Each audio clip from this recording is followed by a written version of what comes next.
मौला कबाड़ 2.5 किलो वाली मली। अरे देख खबर मौलवी का सट बटा है या बसड़ो ही यार बस अला जासरे बैठा हूँ अठो नहीं दिया वेही बस उथे हलिया था वञूं 7-8 ॾींहं अला ॾींदो रोज़ी। अब मां पाण डोरी जले जले मुंहिंजा हथ सुकी विया आहिनि। कुछ भी ना निकतो है। कुझु बि न निकितो आहे। अला वॾो आहे मौलवी बैठा हूं।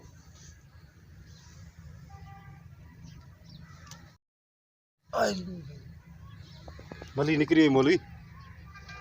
हाँ जी सट हुयसि बा कहर जी सट हुई। हाँ निकिरी मच्छी यार मच्छी निकिरी कहर जी यार छिड़क कढी निभागा ये असांजी दीदी यार आंगुर असांजी वॾी जी वॾी मली हुई। हा मली आहे कहर जी मली यार। ओ हा तूं कीअं थो चईं मच्छी मली न मरदी। आहे दा आहे। अस्सलाम वालेकुम। वालेकुम सलाम खैर बाबा अला खैर वाले जाक बे खैर खुश शुक्र लो खैर हाँ हाँ अलहमदुलिल्लाह। मच्छी मारे था। भाई तू छा तो ॾिसे हाँ मच्छी मारे था। लाओ हाँ घणी मारी तो न त अञा मच्छी मोई कोन्हे। हाँ हा हा हाणे आया आहियूं अञा। हाणे आयो लाओ थोरो उथी तमाके हिकिड़ो कमु आहे तोमें। मामे हाओ हा हाँ हिनखे रखे हा मामा झलेसि थोरो हिनखे त छॾे हिनखे छो थो थी। ॻाल्हि ॿुध हा अॼु आया आहिनि माॾे महिमान परे जा महिमान आहिनि मूंखे यका चवंदा हुया त असां तुंहिंजे ॻोठु ईंदासीं मियां जे ॻोठ में असांखे बेगारी जी मच्छी खाराइजांइ। बेगारी जी मच्छी कोटिया जा आहिनि महिमान ॿुधी। हा पोइ मां चयोमांनि बाबा सियारे जे मौसम में तव्हां अचो हुते बेगारी में मच्छी आहे डंबरो आहे मली आहे छाली आहे कुरड़ी आहे हर शइ आहे बाबा हर शइ आहे बिल्कुलु आहे। असल में छा आहे न हा तुंहिंजे महिमान खे गंज खारायूं तुंहिंजा महिमान असांजा महिमान बाबा। हा अॼु रोज़ी न आहे थी सम्झे अॼु रोज़ी ॿोज़ी काई शइ न आहे थी। भला हाणे तुंहिंजो घर किथे आहे हेॾे परियां दोस्त ते दोस्त फोन नंबर ॾेई ॿुधाईंदासीं। यार हाणे हीअं कयो हा पर छॾियो हाणे वरी मां वञा वरी मोटा में एतिरो टाइम न आहे महिमान उॿारा आहिनि हाणे हुनखे खाराइणी आहे माने हाणे माना 5 किले जी हुजे हिकिड़ी 5 किले वारी बसि ॾे मूंखे 5 किले जी बाबा ॻाल्हि ॿुध न हिन बेगारी जी हालत ॾिसे थो। हा हिते मोहणा सॼी उगी आहे अथसि। अच्छा हा का मच्छी न आहे वधि में वधि पा ॾेढ ईअं मच्छी निकिरंदी बि ईअं ई निकिरंदी। हाँ तूं वरी तूं दुआ कर त अलाह मालिक का पा ॾेढ जी अचे का आई ना है ना न कुझु बि न आहे बाबा। मौलवी साहब तुम्हारे में अब मां बि का छे न मारिया न वेठो आहियां। हाँ हा माई मारे ना का माई मारे या का छे न मारे हा माई बि अला वॾो आहे। अल्लाह रे हा अदा घट में घट पोइ बि हीअं करे से मां चवां तो 5 किलो बि अञा घटि 8 किलो हुजे 8 किलो यार 5 किलो ते परे जी ॻाल्हि रही तूं वरी 8 किलो जी ॻाल्हि थो करे। मां चवां थो 5 किलो त छॾ पर पा ॾेढ जी मच्छी आहे बाबा साईं तूं हाणे हरूभरू ईअं न कर।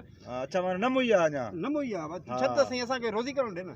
हा मर्दी त सही अलाह वॾो आहे मर्दी मर्दी महिमान आहिनि न मां इन करे चवां थो हाणे मुर्गी खारायां ना मुर्गी न था करनि मच्छी सही मली त हाणे मरे न। यार मौली साहब हिनखे तूं मूं ॾे बाबा। हा हा हा इहो ॿुधो माना 8 किले वारी जा पैसा घणा थींदा मां ॾिसां सही न घणा आहिनि मां वटि 8 किले जी हिकिड़ी या 8 किलो 8 किले जी हिकिड़ी मली जा पैसा घणा थींदा। यार न आहिनि यार पैसनि जी का ॻाल्हि ई न आहे 8 किलो जी छा पर अच्छा पैसा न वठे मैं तो वठे छा। हाँ 8 किलो जी बड़ा बकरी जो गोश्त आहे 8 किलो। हाँ 5 किले जी ॾे 5 जी ॾे बसि ॻाल्हि ॿुध न हा हिन पूरी सॼी सीज़न में हा असां 2 किलो खां मथे का मली न आहे कॾहिं। हा उहो त तव्हांजी मर्ज़ी आहे न कढी दरिया बेगारी आहे हा बेगारी आहे पोइ न 2 किलो वारी खे छॾे बाक़ी पूरो 8 किलो नथी थिए त 5 किलो बसि तूं मूंखे हा 5 किले वारी यार ॾे। तूं ॻाल्हि ॿुध पैसा रख पंहिंजा इहा ॻाल्हि न आहे पैसा बची न मरे वठ। त तोखे ॾियूं तूं हाणे छॾ असांखे रोज़ी कयूं न असां पैसा न वठंदे मुफ़्त में वठंदुमि मरे त ॾे वठां न।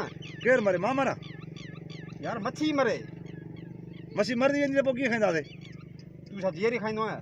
जीअरी वठंदव न पहिरियों ताईं असां जीअरी वठंदासीं तोखे हा। ॾींदासीं पोइ हुनखे चवंदा आहियूं असां मच्छी मरी वई।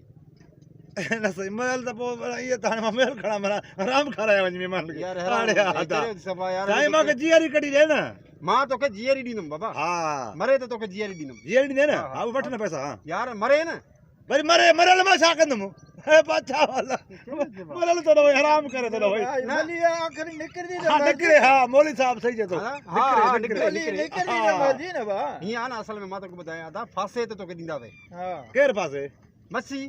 अरे हा मच्छी पासे हा। अलाए मां चयो मूंखे त पास आहे न तोखे छो हा फासे पासे न पोइ वठ न यार फासे ते तोखे वठूं न ईअं कीअं तोखे पैसा वठो यार। पैसा वठ न पासे ते पोइ ॾे न मूंखे भला ॻाल्हि ॿुध हा महिमान मुंहिंजे का घुराया थी या ना मारे यार तोरे आया नहीं ना हाँ अरे वनी को दाल पटाटा खाराइन वनी न भाउ मां हुते वेंदो आहियां मूंखे हुते गोश्त खाराईंदा आहिनि वॾा गोश्त उठ जा गोश्त तो के तो दस के नो और मियां घोट मां हमरा ॾसियो न मूंखे चए बेगाड़ी ते मारींदा हिकिड़ो मौलवी साहिब थी हिकिड़ो ॿियो थी हमरा अचे हिननि खे बसि चओ तोखे 5 किले जी 8 किले जी 10 किले जी मली तोखे कढी ॾींदा हाणे कढी ॾियो न आयो आहियां त रोज़ यार की गाल बुधो कहिड़ी ॿुधा तंग न करे यार असा के अगे मच्छी ना है लगी अगे रोजगार ना है थियो असा रोजी ना कोई रोज़गार आहे न साईं ॾियो न है पैसा ॾिसूं था हाँ। गाल बुध पैसा दे सुभाणे मच्छी वठ जाए न महिमान हाणे आया वरी मच्छी सुभाणे मरे न बाबा मरे कीअं मरल छा कंदुमि का पाण साईं त महल छा कंदुमि मां जीअरी ॾे मूंखे यार तो के जीअरी पकड़े ॾींदासीं पर उहा जीअरी न न पकड़ियोसि न लहू पकड़ियूं बाक़ी हिते हिन ते पकड़दा आहियूं हिन ते पकड़दा आहियूं असां ए धागे में हा हा हल ठीकु आहे पोइ 8 करे 8 किलो हे वटि पैसा अरे छॾ बाबा चरी वाला छाए बणा असां रोजी करण दे असां ए ओए रोज़ी का ॾियां थो न पैसा रोज़ी कयो न यार छरी न कर मथो न ये हणाई दिमाग के वठी ने गिरेबान को वठी ने बेगर में फिटी दिमाग करे में लगी यार असां के निंद में यार 5 किलो दे ॾियां 5 यार ना है यार कुछ भी ना है असां न विकणदा आहियूं यार विकिणंदा भावरा न चए विकणदा आहियूं असां 3 जी ॾे 3 किलो हुजे पोइ बि बाबा असां के ॾेणी ना है न पोइ यार पैसा तो ॾियां मुख से बैठा हुया अरे यार निकर बाबा हल हाणे हल न न ॾिजे यार मां के ॾेणी ना है बस मां पंहिंजे घर लाइ पकड़िया तो घर लाइ पकड़िया त असां महिमान वटां तुंहिंजे आसरे वठी आ मेहमान हल, हल। दाल खाराए पटाटा दाल खाराए। खारा पटाटा खारा पैसा ॾियां त रोक तोखे मां मुख़्त में वठां थो अरे यार न खपे असां के न खपे मर्द में बि कोन मच्छी सॼो ॾींहुं बीठा अरे हूंदा हल हल हाणे हल हल हल मर्द हल भाई कोन हल तो कोन चवां थो त 5 किलो जी अरे ॾे बाबा हल हल हाणे हल न हल त छा कंदे विड़ते असां वञूं ॿियो छा कयूं भला? अच्छा वञो हल छॾे मालिक छॾे डंबरो आहे अरे कुछ भी ना है बाबा कुछ भी ना है हल हा चरियो न थींदो कर ते हलो छॾे नथो रे तुंहिंजी मर्ज़ी कुआड़ी रख कुआड़ी रख चढ़े थो हले छो यार खुदा जी का सणाई थी बणा कुछ ॾिठो थी कुछ ॾिठो ई न थी महिमान आया थी वते तो बेगारी टापंदा तूं बोली में छा कयो भला हेदे न बागो लगी वियो मच्छी टई वई हां मच्छी ट्राई बस हलूं बाण में छा वेली ॾे लगे बाबा बस डोर वेड़ पटाटा पटाटा वठी करायूं बारन खे अई यार मनी निकरी हो हां अस्ते किला ॿुधई न चंडरो अला वयो